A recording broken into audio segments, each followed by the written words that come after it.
Good afternoon. Good afternoon. This is Pastor McKissic. This is your BTR virtual Bible study. As you can see, the background is a little bit different than usual.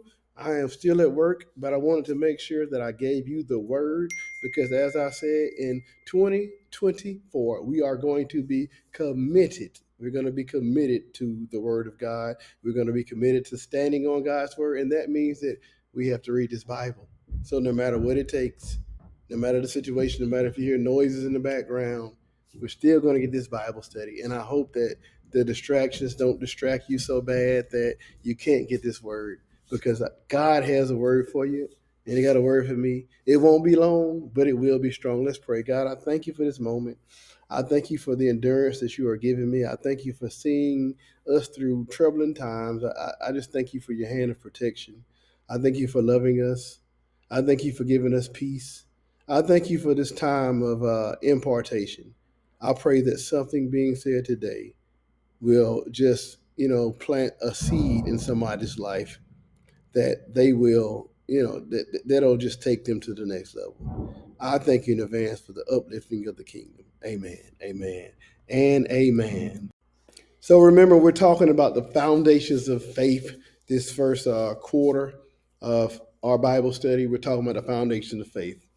Third, we talked about the creation story. It was the creation story, and we talk about what we did on day one, what God did on day one, day two, day three, day four, and He rested on the seventh day. You do remember that, right? And then we went to the burning bush. So we went from talking about how God created everything for us. He created everything, then He created us. Then He went to the burning bush, and the burning bush was our encounter with God. When we encountered God. And then on the 17th, which was last week, we talked about the authority and the power of the Bible. So, of course, we're moving forward this week. So here we are, week 4, the Bible as our light. We have creation, we have an encounter, we have the power, and now we have the light. What do you use the light for? This is going to come from Psalms 119 and 105. What do we use the light for? A light sheds light on things. It brings things to so that we can see them as how they truly are. It guides our way. A light does a lot of things. You don't really think about it like that, but a light is necessary. You really don't know what you're working with until you have light on the situation. You could have a spider in your hand and you think it's a quarter or a piece of cotton, and you turn light on and everything changes. So the Bible will change your life. I'm going to go through a few things that the Bible can do for us as our light. And hopefully, these will be things that are practical that you can take away. The Bible as our light, it will give us guidance when we have to make decisions. How many of y'all had to make a decision and you just didn't know where to go? You wanted to go to your parents, they weren't there.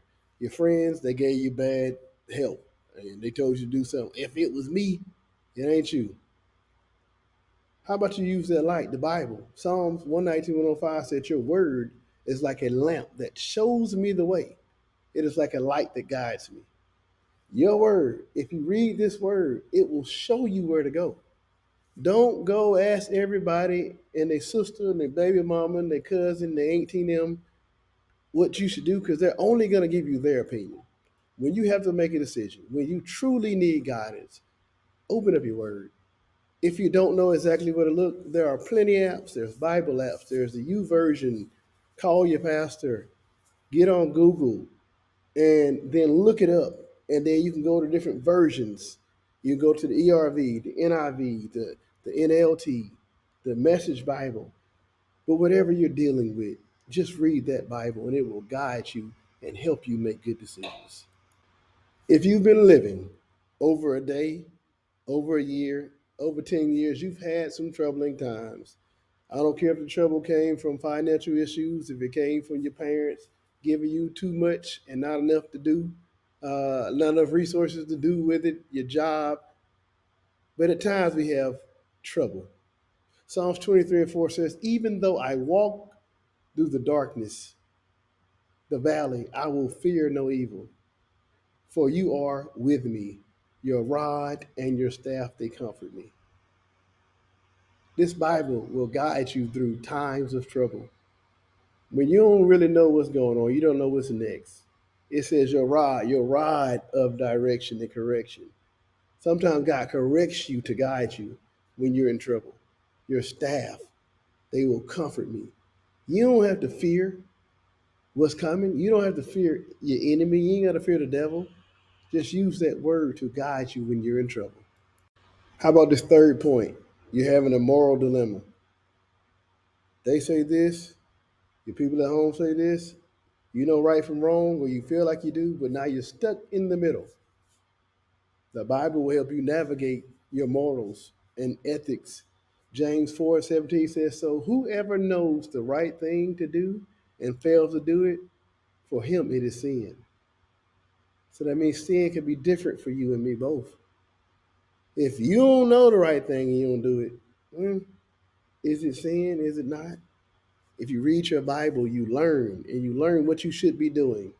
It'll have direction and guidance, and it will navigate you on these issues that the government throws to you. Do I just do what they tell us to do, or do I stand on the word of God?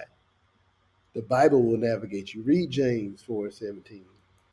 Right now, I'm in a situation where my team is not winning a lot, and it's hard to come to work and get excited, but then again, it's not. When we have these young guys that come out and they work hard and they play real hard, it gives me hope. But I know everybody don't have a basketball team. Everybody doesn't have that. The first thing you need to keep your hope from is the Bible. The Bible will help you keep your hope alive, and that's that light guiding you here. Romans 5:3-4 says, not only so, but we also glory in our sufferings. How are you going to glory in the suffering? Because we know that suffering produces perseverance. Perseverance, character, and character, hope. So you can be happy when you're going through. So I need to look at my situations that I know I'm going through, but this suffering is gonna teach me some perseverance. And the perseverance is gonna build my character. And my character gives me hope. See the way this thing works out? So this wasn't real long, but as I told you, I wanted it to be strong. I wanted it to be something you could take away. You got to use the Bible as your light. And when you use the Bible as your light, it can help you give you guidance in when you're making decisions.